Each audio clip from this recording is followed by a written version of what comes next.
같이 한번 기도하겠습니다. 사랑하는 하나님, 올 한 해도 10개월 동안을 이렇게 저희를 지켜주셔서 감사하고 여러 가지 일들이 있었지만 그 모든 일들 속에서 기쁨의 일과 슬픔의 일과 아팠던 일과 그리고 또 즐거웠던 일들 하나하나들 속에서 늘 우리와 함께 계시는 분이 내 하나님이심을 경험할 수 있게 해주셨으니 감사합니다.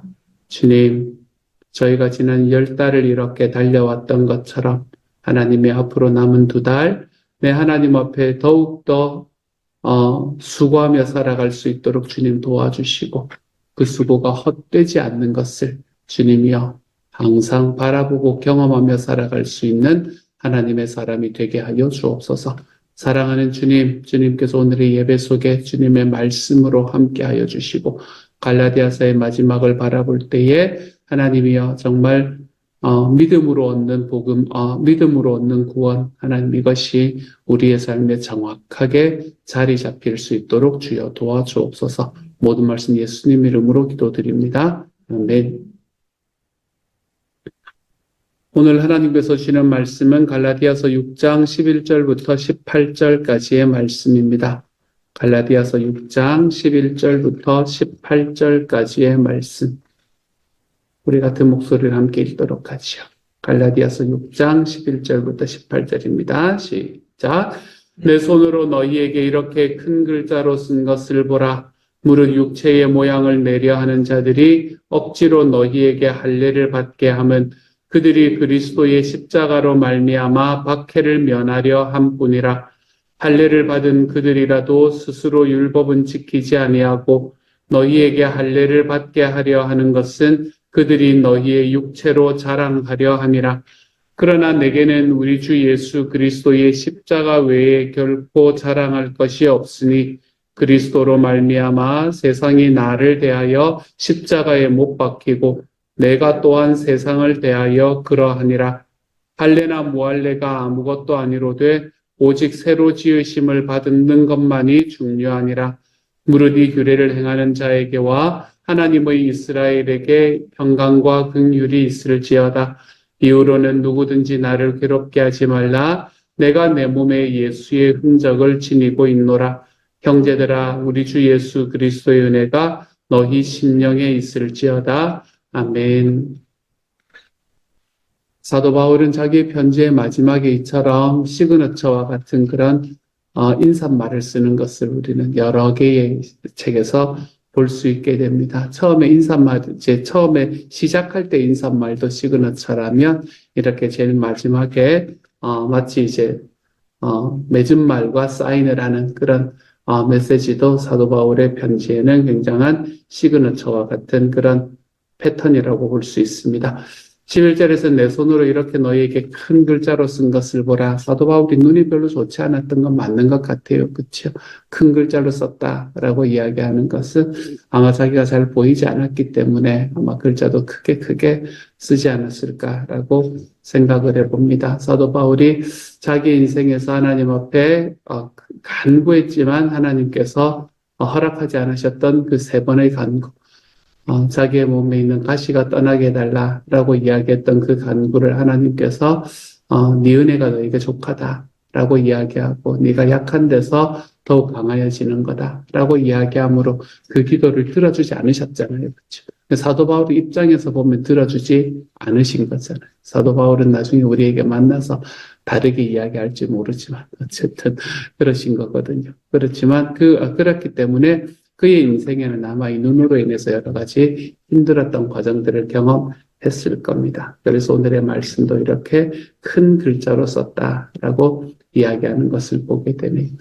사도 바울이 눈으로 인해서 또 받았던 아픔들 중에서, 경험들 중에서 이 바나바와 그리고 바나바와의 그 싸움, 바나바와의 그 헤어짐, 그것도 아마 사도 바울의 눈의 병 때문에 되지 않았을까라는 이야기를 우리는 생각해 볼 수 있습니다. 이건 성경이 딱 말하는 건 아니니까 100%다 맞다고 이야기할 수는 없지만 거의 그렇게 추론이 되는 것 같습니다. 처음에 1차 선교여행을 갔을 때에 사도 바울은 바나바와 함께 떠났었고 1차 선교여행을 바나바와 함께 떠나면서 바나바가 자기의 조카인 마가 요한을 이제 데리고 그리고 선교 여행을 떠났지요. 마가 요한은 베드로가 가장 사랑하는 이제 제자 중에 한 명이었거든요. 베드로의 가정교회, 그 가정교회에 가장 충망받던 그런 그 가정교회가 모이던 집의 주인의 아들이었잖아요. 그렇죠.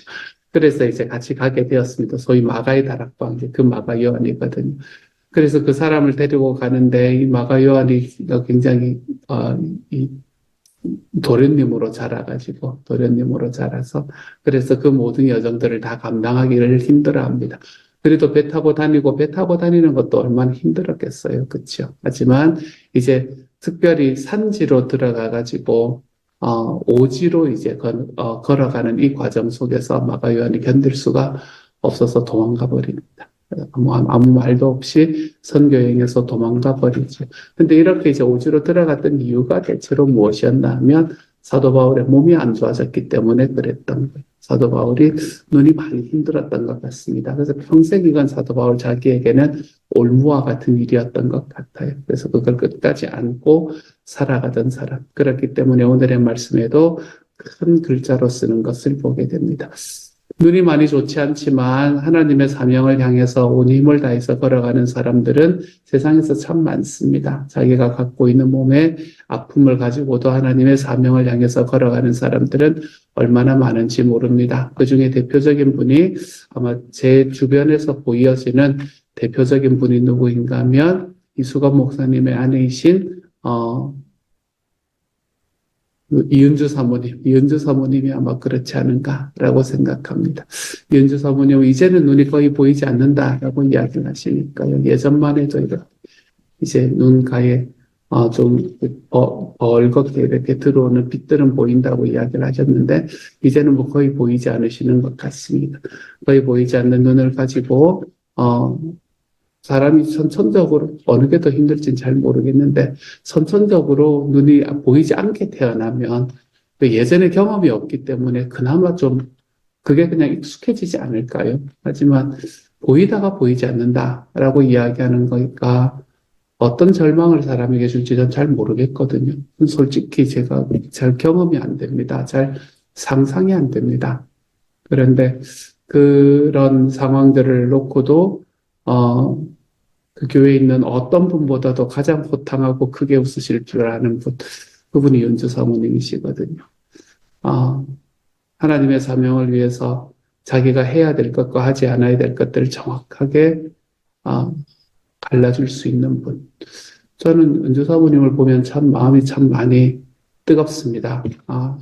하나님을 섬기는 게 이렇게 섬기는 건데 내가 뭐가 힘든 거지? 라는 생각을 참 많이 하게 됩니다. 네, 아버지가 계셨어요. 아버지가 계셔서 아버지가 딸하고 같이 살고 싶은 거예요. 미국에서 딸하고 같이 살고 싶어가지고 한 번은 연락을 했다 합니다. 이수가 목사님이 담임 목사님이 되고 난 다음에 연락을 하셨대요. 내가 너랑 같이 살면 안 되냐라고 이야기를 하셨답니다. 그것에 대해서 얼마의 기간 동안을 힘써서 기도를 하고는 그리고는 자기 아버지에게 아빠한테 전화를 해서 그렇게 이야기를 했다는 겁니다.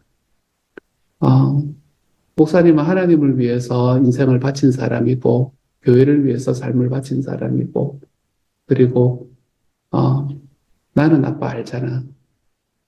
그러니까 아빠 미안하지만 나는 아빠 감당 못한다.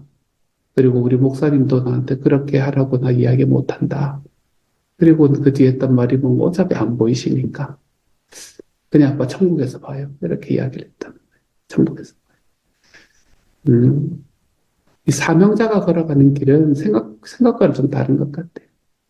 우리는 내가 가지고 있는 내 삶의 뭐 좀 감정의 문제 뭐 이런 거 못 넘어가가지고 힘들어하고 어려워.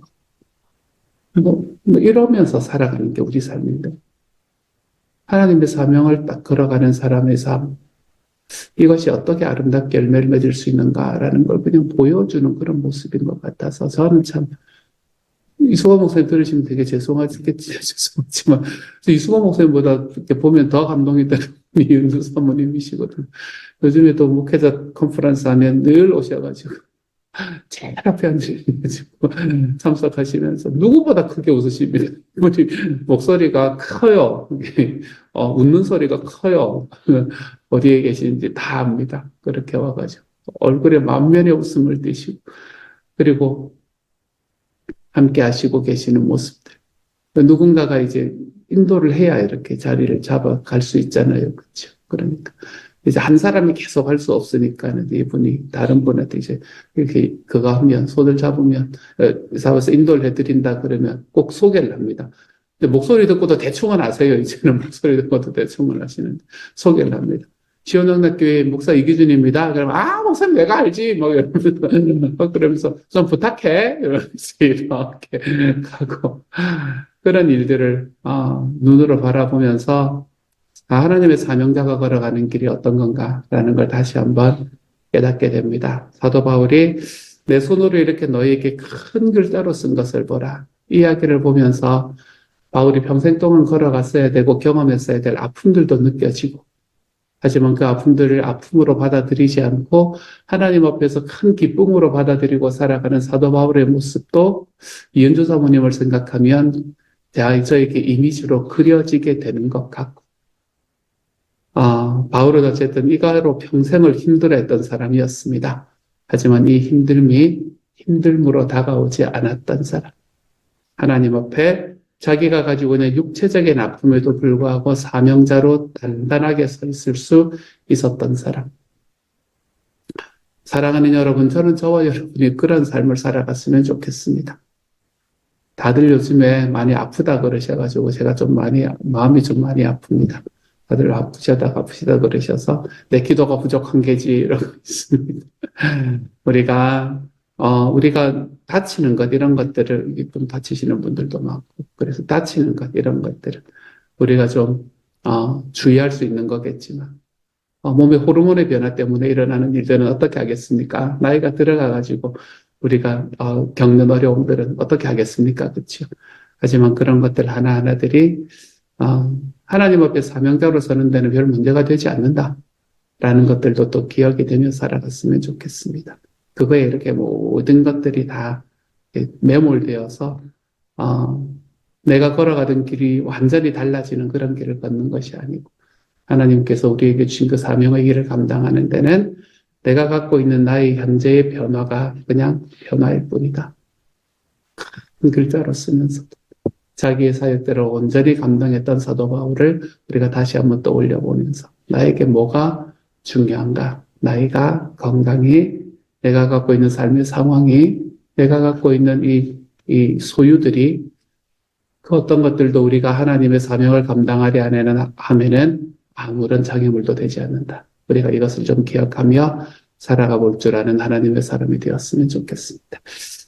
그래서 내 손으로 이렇게 너에게 큰 글자로 쓴 것을 보라. 이라고 이야기를 하고 난 다음에 그리고 난 다음에 이제 말씀을 했던 걸 다시 한번 정리합니다. 육체의 모양을 내려 하는 자들이 할례를 받게 하는데 너희들 그렇게 할 필요 없다. 그 육체로 자랑하려고 하는 거니까 너희들 그 사람들 따라가려고 하지 마라. 사도 바울이 편지를 썼던 이유지 않습니까? 그렇죠? 사도 바울이 복음을 전했는데 너희가 그 복음에서 다른 복음으로 빨리 떠나는 게 내가 너무 궁금하다. 왜 그렇게 떠나냐? 라고 이야기를 하는 것으로 시작했던 1장의 말씀을 이제 정리를 하는 거죠. 그러니까 너희들 그거 떠나가지 마라. 그러면서 14절에 그러나 내게는 우리 주 예수 그리스도의 십자가 외에 결코 자랑할 것이 없으니 그리스도로 말미암아 세상이 나를 대하여 십자가에 못 박히고 내가 또한 세상을 대하여 그러하니라. 최소한 우리 비교는 하지 말면서 삽시다, 여러분. 자꾸 우리 주변에 있는 사람들과 우리 주변에 있는 것들과 비교하게 되면 우리의 삶은 항상 힘들게 되어 있습니다. 자꾸 비교하지 맙시다. 내 자랑은 나의 소유에 있는 것이 아니고 내 자랑은 내 몸에 있는 것이 아니고 내 자랑은 내 주님의 그리스도의 십자가에 있다. 이것을 우리가 기억하게 되면 최소한 비교는 안 하게 되는 것 같아요. 비교하는 삶을 사는 게 아니라 하나님께서 나에게 주신 하나님의 은혜를 쫓아 삽시다. 은혜를. 하나님이 나에게 어떻게 은혜를 주셨는가. 그 은혜를 쫓아 살아갈 수 있는 사람이 되어서 내가 그리스도의 십자가 외에는 자랑할 것이 없다. 내가 뭐 좀 더 가졌다. 내가 뭐 좀 더 배웠다. 그냥 뭐가 그렇게 자랑일 것인가? 우리가 하나님 앞에 그렇게 가지고 살아갈 수 있는 주님의 사람이 되었으면 좋겠습니다. 제가 참 좋아하는 이야기가 있는데, 드라마 이야기라서 잘 안 하는 거지. 어, 슬기로운 의사생활. 이라는 드라마를 보면 그런 이야기를 합니다. 그 중에 이제 그 주인공이 되는 사람이 5명, 의사가 5명인데 그 5명 의사에 대해서 이제 한 사람이 쭉 설명을 해주면서 뭐라고 이야기하는. 이 사람들은 한 가지씩 없는 게 있다. 이렇게 이야기합니다. 한 가지씩 없는 게 있다. 뭐 다른 사람들이 없는 것들도 있는 거지만 그 중에서 한 사람, 그 사람이 없는 게 뭐냐라고 이야기하면 이 사람은 꼬인 게 없다라고 이야기합니다. 꼬인 게 없다. 꼬인 게 없다. 꼬인 게 왜 없냐라고 이야기하면 이제 이 사람은 그 극 중에 나오는 사람은 입학할 때도 수석으로, 졸업할 때도 수석으로, 그리고 의사고시를 볼 때도 수석. 뭘 하나 1등이었다는 거예요. 뭘 하나. 그래서 뭘 하나 1등이었기 때문에 이 친구는 꼬인 게 없다는 거예요. 그러니까 다른 사람이 뭐라고 이야기를 해도 막 꼬여서 들고 이렇게 듣고 이렇게 하지 않는다는 거예요. 우리가 무언가를 가지고 우리가 뭔가를 소유하고 있다라고 이야기하는 것은 우리가 꼬이지 않는 사람이 되는 데는 도움이 되는 것 같아요. 우리가 꼬이지 않는 사람이 되는 데는 도움이 되는 것 같지만 그것이 우리의 자랑이 되지는 못하는 것 같습니다. 그것이 우리의 삶에서 다른 사람들과의 관계 안에서 좀 더 나은 관계를 맺게 만드는 도구는 될 수 있겠지만 여러분 이게 우리의 자랑이 될 수는 없습니다. 뭘 가졌다는 게. 좀 편한 거지요, 뭐 세상에. 그 정도밖에 되지 않지 않습니까? 그렇죠? 세상 사는데 조금 더 편한 겁니다. 조금 더 큰 집에서 살면 좀 더 힘든가요? 청소 더 많이 해야 되니까. 어제 좀 더 편한 겁니다. 좀 더 편하게 살아가는 그런 도구가 될 뿐이지 그게 내 자랑거리가 될 수는 없습니다. 결국 우리의 자랑은 내가 갖고 있는 나의 삶이 자랑거리가 되기 때문에 그래요. 그리고 나의 삶은 예수 그리스도의 십자가에서부터 나오는 거고 그 십자가로 인한 변화가 나의 삶을 규정할 것이기 때문에 그렇습니다. 그러므로 사도 바울은 오늘의 말씀에서 나는 주 예수 그리스도의 십자가 외에 자랑할 게 없다. 아유, 그러니까 비교 좀 하면서 살지 마라. 이런 마음을 가지고 이 갈라디아 교회에게 이야기를 하고 있지 않는가라고 생각을 합니다. 근데 사도 바울도 정말 인간적인 모습을 보여주는 부분도 있습니다. 할래나 뭐할래나 아무것도 아니다. 오직 새로 지으심을 받은 것만이 중요하다. 우리가 새로운 피조물이 되는 게 중요하다. 그리스도가 예수님을 영접하고 주님의 성령의 사람으로 변화된 것만이 중요하다. 무릇 이 규례를 행하는 자에게 하나님의 이스라엘에게 평강과 긍휼이 있을지어다. 이제 마지막으로 다가가는 것처럼 보여지죠. 그죠? 그리고 17절의 말씀은 사도 바울이 가지고 있는 정말 인간적인 모습을 보여줍니다. 나는 예수 그리스도의 십자가 외에는 결코 자랑할 것이 없다라고 이야기를 하고 난 다음에 그래서 나는 다른 사람하고 비교하고 이런 거 별 필요 없다라고 이야기하고 난 다음에 17절에 이후로는 누구든지 나를 괴롭게 하지 말라. 내가 내 몸이 예수의 흔적을 지니고 있다. 멋있는 말이죠. 그렇죠? 그리고 이게 굉장히 멋있는 말이기도 합니다. 실제로는. 하지만 이게 실제로 뭐를 의미하고 있는가? 이거는 사실 그거 합니다. 애매하지 않습니까? 무슨 말일 것 같아요? 누구든지 나를 괴롭게 하지 마라. 내가 내 몸에 예수의 흔적을 지니고 있다. 라는 말이 무슨 이야기일 것 같아요? 이건 뭔가 하면 사도 바울이 그러니까 앞으로는 나보고 사돈이 아돈이 아니니 이야기하지 말라. 뭐 사돈이 아니니 이야기하지 말라. 누구든지 나를 괴롭게 하지 말라는. 사도 바울이 괴로웠던 갈라디아서에서 썼던 이야기 중에 하나가 그거잖아요. 자기가 사도인가 아닌가를 가지고 이야기하는 사람들을 향해서 변명하는 이야기가 이제 갈라디아서에 나타나죠. 앞으로는 이것 때문에 나를 괴롭게 하지 말라는 거예요. 내가 예수의 흔적을 몸에 지니고 있다. 무슨 말이에요? 내가 주님께 직접 사사를 받은 사도가 맞다. 이렇게 이야기를 하는 겁니다. 바로 앞에서 다른 거 내가 다 아무 자랑할 거 없고 예수 그리스도의 십자가 외에는 자랑할 게 없다라고 이야기를 했던 사도 바울은 그렇지만 내가 사도라는 건 너희가 좀 인정을 해줘야 된다. 이렇게 이야기를 하고 있는 너무나 인간적인 모습을 우리에게 보여주고 있습니다. 그리고 난 다음에 마지막으로 우리 주 예수 그리스도가 너희 심령에 있을지어다. 아멘 하는 말씀으로 갈라디아서를 마무리하고 있네요. 사도 바울이 마지막에 가라디아 교회를 향해서 마지막 글을 쓴 것을, 마지막 인사를 쓴 것을 바라보면 사도 바울이 가지고 있는 약점들이 그대로 드러나게 되는 것을 보게 되고, 그 약점들 속에서도 사도 바울이 전혀 꼬인 것 없이 하나님 앞에서 얼마나 주님 앞에서 진짜 자랑해야 될 것으로 자랑하고 있는가라는 걸 너무 분명하게 보여줍니다. 사랑하는 여러분, 우리들의 삶 속에서 내가 진짜 자랑하며 살아가야 될 것이 무엇인지 좀 알면서 살아가십시다. 우리가 자랑하면서 살아가야 될 것은 내 주님이신 예수 그리스도의 십자가가 나에게 있다는 사실. 그 예수 그리스도의 십자가로 인해서 내 삶이 지금도 변화되고 있다는 사실. 우리 하나님 앞에서 좀 자랑하며 살아갈 수 있는 하나님의 사람이 되었으면 좋겠습니다. 내가 더 많은 것을 가지려고 하고, 더 많은 것을 가지지 못해서 안다라. 누군가 가지고 있는 사람들을 보면 부러워하고 질투하고, 여러분 이런 삶을 살지 말고요. 내 하나님께서 나에게 주신 것으로 감사하고, 특별히 내가 우리 주님을 알게 하고 우리 주님을 믿게 하셨다는 그 사실로 인해 하나님 앞에 순간순간 감사의 자리로 나아가는 하나님의 사람이 좀 되십시다. 그래서 내 삶에 있는 약함들이 오히려 나의 삶의 강함이 될 수 있는 하나님의 사람. 내가 좀 부족해도, 내가 좀 가진 것이 적어도 사명의 길에 걸어가는 사람의 행동을 저와 여러분의 삶에서 누군가에게 보여주며 살아갈 수 있는 사도 바울의 모습이, 이은주 사모님의 모습이, 저와 여러분의 모습이 되어갈 수 있는 하나님의 사람이 다 되어가시기를 우리 주님의 이름으로 축복합니다. 같이 한번 기도하도록 하죠. 사랑하는 하나님, 큰 글씨로 내가 너희에게 쓴다. 주님, 바울이 가지고 있었던 삶의 약함들이 하나님 속에서 얼마나 깊이 보여지는지 모릅니다. 우리도 삶이 약합니다. 바울보다 훨씬 더 약하지요. 바울보다 훨씬 덜 가지고 살아가는 사람들이 있을지도 모릅니다. 하지만 주님, 우리의 약함이 주님 안에서 강함이 됨을 기억하게 하십시오. 내가 가지고 있는 약함이 내 하나님의 사명을 향한 우리의 발걸음을 결코 쉬게 만들 수 없다. 주님께서 우리에게 영혼 구원하여 제자 양육하라 하셨는데, 그 영혼 구원하여 제자 양육하는 일을 감당하려 하면은 내 삶에 있는 약함들이 하나도 약함이 될 수 없다. 하나님 앞에 기도하며 기억하며 걸어가게 하여 주셔서 주님이여, 주님 앞에 사명자로 설 수 있게 하여 주십시오.